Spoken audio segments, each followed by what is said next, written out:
Malgré cette heure tardive, je suis sûr qu'il y a une grande majorité des citadins et même des habitants et habitantes, nos concitoyens des autres qui ne sont pas dans les autorités urbaines, sont en train de suivre ce débat. C'est un débat qui est devenu hautement politique. Monsieur le Président, j'ai entendu avec beaucoup d'attention le jeune député de la circonscription numéro 16. Oui, en 2003, j'étais au gouvernement, le gouvernement de 2000 à 2005. C'est avec beaucoup de fierté que j'avais travaillé en tant que ministre d'alors avec l'honorable Jonga et les autres pour une modernisation de nos collectivités locales. Et d'autant plus, je suis toujours très fier d'avoir aussi participé à l'autonomie de Rodrigue, de participer à la préparation de ce projet de loi et de voter ce projet de loi pour donner l'autonomie à Rodrigue. On est à entendre le ministre Osnou parler de ses intentions. Monsieur le Président, personne ne croit plus au gouvernement au niveau de ses intentions politiques de venir avec ces changements qu'a énoncé le ministre Osnou. Nous sommes déjà en campagne préélectorale. Entendre les discours des membres du gouvernement, qu'est-ce qu'on parle? De Ramroulam, de Béranger, de Duval, qui est ici, le leader de l'opposition, du Parti travailliste, du MMM. Le débat, je peux dire, est faussé. C'est un débat éminemment politique. Nous, au sein de l'opposition parlementaire, mais aussi de l'opposition extra-parlementaire, des ONG, des écologistes, des forces vives des régions urbaines. Ils sont tous contre ce projet de loi. Il y a unanimité. Parce que les habitants des villes, ceux qui ont voté pour la dernière fois, ce qu'ils demandent, ce sont des élections. Monsieur le Président, le 1er mai, le front-bench du gouvernement paradait sur une estrade à Vacois, devant ses partisans exclusivement orange, quelques drapeaux ici et là, verts. Je dis quelques, une dizaine. Monsieur le Président, j'ai suivi, une dizaine. Le pauvre Bigadou, il a fait faire une dizaine de drapeaux. Monsieur le Président, moi, je n'ai jamais eu peur de ma vie. Croyez-moi. Là, moi aussi, mon papier, moi, ou PO. Monsieur le Président, le lendemain du 1er mai, ou le surlendemain, l'honorable Jonga a dit 20 000. Je me dis, là, l'élection peut venir, là. C'est faux. Et malheureusement, on sait, on est dans la politique depuis longtemps, j'ai été ministre, je le sais. Le Premier ministre a fait commanditer son rapport. Si aujourd'hui nous en sommes là, je suis sûr, le Premier ministre ne peut pas le dire, tout Premier ministre ont des rapports. Caraïchou. L'affaire pas bon. Vous allez parler. Monsieur le Président, vous allez parler. Vous allez intervenir. Je suis resté tranquille depuis ce matin. Vous avez remarqué. N'essayez pas de m'interrompre.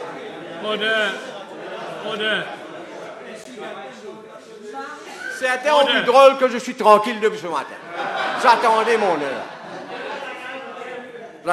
heure. Parce que je savais que ça allait m'arriver si j'avais intervenu plus tôt. L'intention de certains. Monsieur le Président, Caraïchou, on n'est pas dupe, on est dans la politique, ça fait 40 ans, 41 ans, je suis là, j'ai été au gouvernement, j'étais dans l'opposition, j'ai connu plusieurs premiers ministres. Mais, je sais, il y a des rapports, malgré 20 000, et il y a un compte, si nous avons les premiers ministres, je sais quels sont les budgets, etc., mais c'est la National NSS qui fait des rapports. Monsieur le Président, tout le monde le sait. ceux qui sont sur le terrain, ceux qui travaillent comme députés, parce que comme ceux qui voient que dans les véhicules ou dans les bureaux, ils savent que l'électorat est en colère. Monsieur le Président, lorsqu'il s'agit d'affronter l'électorat et de faire face au secret des urnes, le gouvernement se dérobe en proposant, je veux dire, la 4e vitesse. Cet amendement scélérate et perfide, piétinant ainsi la démocratie régionale. Pourquoi je suis attaché à la démocratie régionale? Je suis un produit de la démocratie régionale. J'ai commencé ma carrière en 1982 au MMM. Juste après les élections générales de 82, il y avait les élections municipales.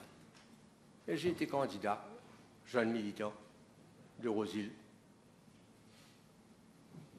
Et, par la grâce de Dieu, pour mon travail, j'ai été devenu maire, adjoint maire à 3 reprises, ministre de l'administration régionale, tout comme mon collègue Laurent Blanc-Caningom, qui lui aussi est un produit de l'administration régionale. Il y a d'autres, peut-être, si.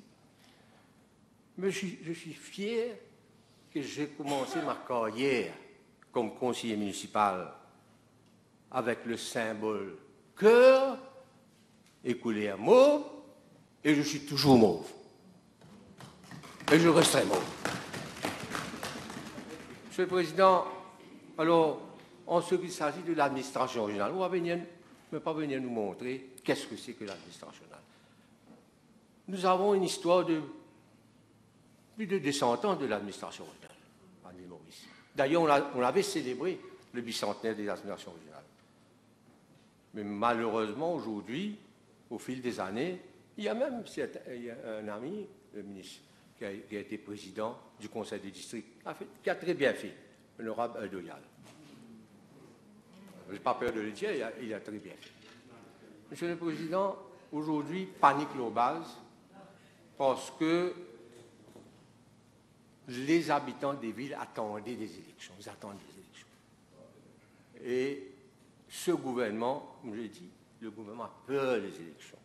Parce qu'aujourd'hui, les gens qui vont aller voter, mis à part la mauvaise administration, mis à part les services qui ne fonctionnent pas, mais les habitants des régions urbaines, des 10 circonscriptions, allaient sanctionner ce gouvernement, allaient se prononcer sur la performance de ce gouvernement, allaient se prononcer sur les élus des régions urbaines, que ce soit gouvernement et opposition. Moi-même, je suis un élu d'une région urbaine, tout comme mes collègues.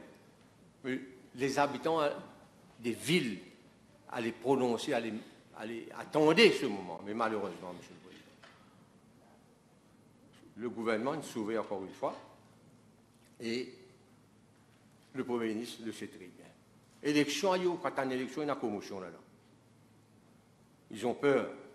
Monsieur le Président, montrez-moi ce Mauricien ou Mauricienne qui osera prêter foi à ce baratin de comité ministériel pour des réformes des collectivités locales. Même pas, au niveau du projet de loi, le brief en haut, l'object of the bill. Le ministre, aujourd'hui, est venu, dans sa présentation, dire nous allons mettre un comité ministériel. Et moi-même, j'attendais ce que le ministre, porte-parole du gouvernement, que je croyais un expert en administration régionale, allait venir participer au débat, mais malheureusement, il n'est pas sur la liste. Mais personne, à la veille des élections générales, venir avec ce comité. Le ministre doit nous dire quel est son deadline, quand ce comité va être mis sur pied, qui va présider, quand le draft projet de loi va être prêt.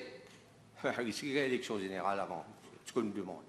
Monsieur le Président, ce projet de loi est un recul pour la démocratie régionale, un recul pour la transparence de la gouvernance municipale et un recul pour la moralité et l'éthique politique. Quelqu'un me disait l'autre jour, Monsieur le Président, je vais dire, si le renvoi des élections était un sport, vous allez m'excuser, je suis en train de lire sur mon cellulaire, si le renvoi des élections était un sport olympique, le MSM aurait été une médaille d'or, et peut-être le ministre Toussaint allait mettre ce truc. Non.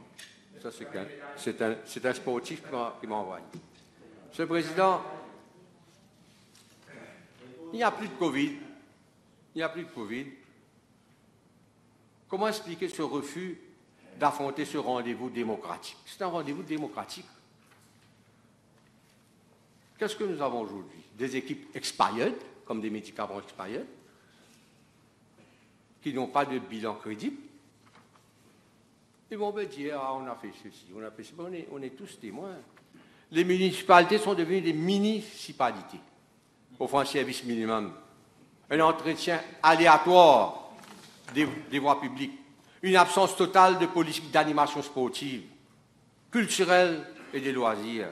Faut-il s'en étonner? Faut-il s'en étonner ensuite lorsqu'on constate une telle recrudescence des fléaux sociaux tels que la drogue? J'inviterai le ministre de Sport. Souvent, je lui demande qu'est-ce qu'on va aller faire avec le centre de jeunesse de Barclay. Venez dans ma circonscription, allez voir ce problème que nous sommes en train de faire face.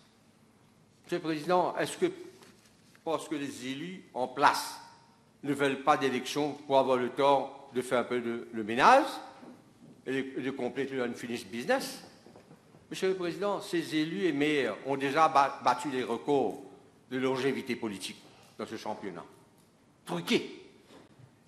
Et veulent continuer de gérer les collectivités locales sans fitness, sans déclaration, sans assurance, avec un PMI expired. En plus. Et où là? Ensemble, tout possible, disent la MSM, ça.